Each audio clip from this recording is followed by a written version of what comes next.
the word know there is gnosko. And one of the definitions for that is it's knowing, it's being aware. It's actually used in knowing somebody in the flesh or the carnal knowledge.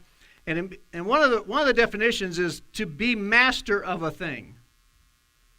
To be skilled, to be a master of a thing. Paul was, being hauled off in prison again, and the jailer said to him, he said, "Do you know Greek? Do you gnosko Greek?" And it could have been a funny joke. He could have said, "Yeah, I know Greek and Chinese, and whatever, know about them." But what he's asking, are you a master at the Greek language?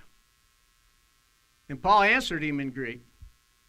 And, and it changed the whole thing of what was happening right there.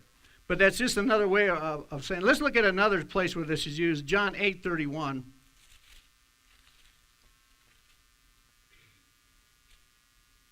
And again, I may just mention, man, just think about this. The value of being instructed by God. The value of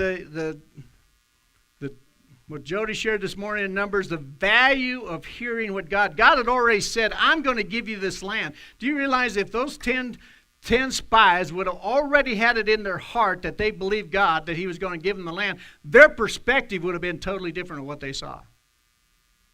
They would have heard and the voice of God and the instruction of God on how they could have taken it. And later on they did take it. But for you and I, the value of gnosko and actually being a master and skilled in knowing God. Okay, so what did I say? John 8:31. And it reads, Jesus therefore was saying to the Jews who had believed, if you abide or continue in my word, and we can say that if you continue to listen, if you continue to hear me, then you are truly disciples of mine, and you shall know gnosko, the truth, and the truth shall set you free. See, truth doesn't set anybody free until they know it. Nobody can know it until they set the resolve in their heart to obey it.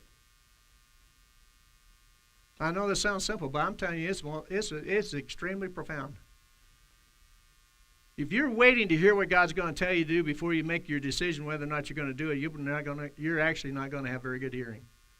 You're going to miss a whole lot of stuff.